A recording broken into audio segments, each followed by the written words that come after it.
Welcome back to the Faith Focus podcast, where we delve into the profound and often complex aspects of our Catholic faith. I'm your host, Daniela Bezant, and today we're exploring a topic that sits at the intersection of faith, ethics, and modern technology. This episode is titled Navigating Just War, a Catholic Perspective. As someone who works in media for military research and development companies, I often find myself grappling with the ethical implications of my work. Today, we'll take a deep dive into the Catholic concept of just war, how it guides my decisions on the clients I work with, and how it can help us balance the tension between religious pacifism and just war principles. Let's start by understanding the Catholic concept of just war. The just war theory has its roots in the writing of St. Augustine, one of the doctors of the Church, but it was later developed by St. Thomas Aquinas. According to the Catechism of the Catholic Church, there are specific conditions that must be met for a war to be considered just. You'll find that in section 2309, and all of this criteria has to be met in order for a war to be just. So there has to be a just cause, so the damage inflicted by the aggressor has to be lasting, grave, and certain. Legitimate authority, the war has to be declared by a legitimate authority. And that is to get away from social contagions, right, and bandwagons. So that's protecting us from that. Right intention, so the intention behind the war has to be to promote good or to avoid evil. Has to have a probability of success, and there has to be proportionality. The use of arms must not produce evils and disorders that are graver than the evil to be eliminated. That's really big, especially when it comes to unintended consequences. So we need to consider those too. So the use of arms must not produce evils and disorders graver than the evil to be eliminated. And last resort, all other means of resolving the conflict must have been tried and failed. So there has to have been diplomatic attempts made to resolve that conflict before it gets to violence. These criteria are designed to ensure that war is only waged for the right reasons and in the right way. It's a delicate balance that aims to protect human dignity and life, even in the midst of conflict. So when you look at the Crusades, for example, throughout the Catholic history, those Crusades were never to conquer. It was always to protect a border, or to protect lands, or to reclaim lands that had been invaded and stolen. So it was never the aggressor, it was always the defender. So our Catholic Crusades, though sometimes in North America especially, the wokists like to push it as a colonization, that the Crusades were another form of colonization. That's not true at all. When you look at apologetics videos on this, you'll see that in a historical context, the Crusades were always to protect ourselves from invasion. Now, let's go back to my day job, doing media and a lot of strategic consulting for military R&D firms, namely in the advanced materials space, which could be very easy to look scary, right? While working in that military R&D, my clients focus on technologies that preserve life and reduce collateral damage.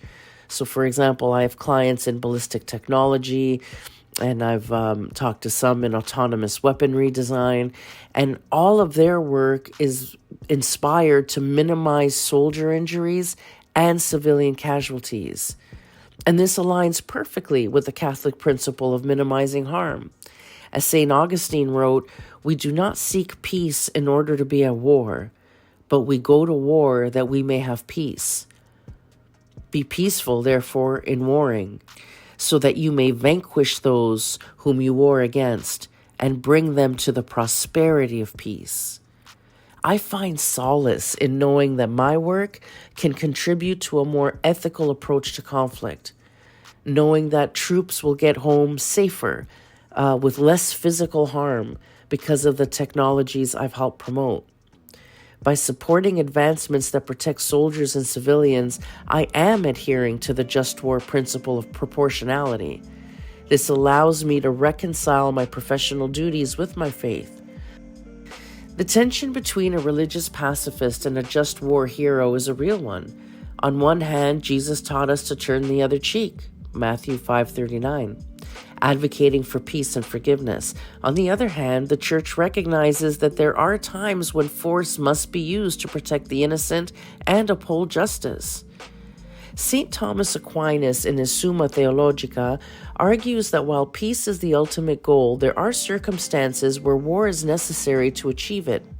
So he writes, "Those who wage war justly aim at peace, and so they are not opposed to peace, except to the evil peace, which our Lord came not to send upon earth." This highlights the paradox of just war.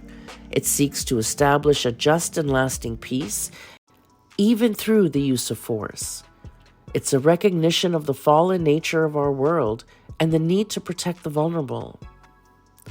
Catholic theology on just war also extends to patriotism and self-defense.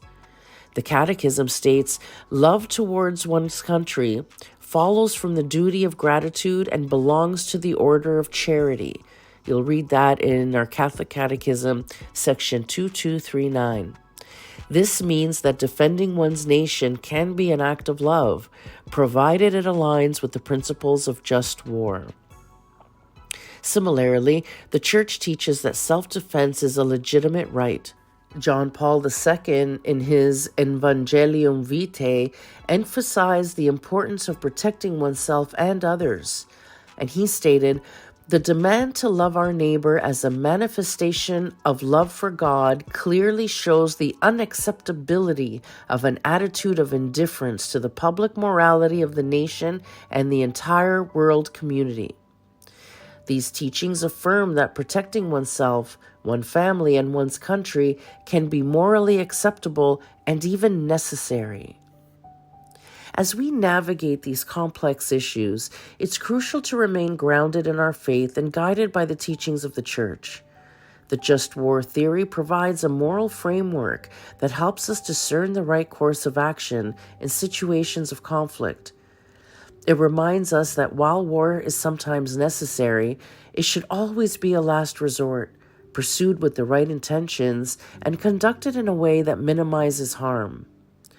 In my work, this means focusing on technologies that align with these principles, ensuring that the tools of war are used to protect and preserve life rather than destroy it. It's a challenging balance, but one that I believe is essential for living out our Catholic faith in the modern world. Before we close, let's reflect on the words of St. Francis of Assisi, a true peacemaker. "Lord, make me an instrument of your peace. Where there is hatred, let me sow love. Where there is injury, pardon. Where there is doubt, faith. Where there is despair, hope. Where there is darkness, light. And where there is sadness, joy." As Catholics, we're called to be instruments of peace, whether through our personal actions or our professional endeavors. By adhering to the principles of just war, we can ensure that our actions contribute to a more just and peaceful world. Thank you for joining me on this deep dive into the Catholic perspective on just war. If you found the discussion meaningful, please share it with others, subscribe to our podcast, and please leave a comment. It really helps us when you do. Your support helps us continue to bring you these thoughtful and enriching episodes. Until next time, stay blessed and keep that faith alive.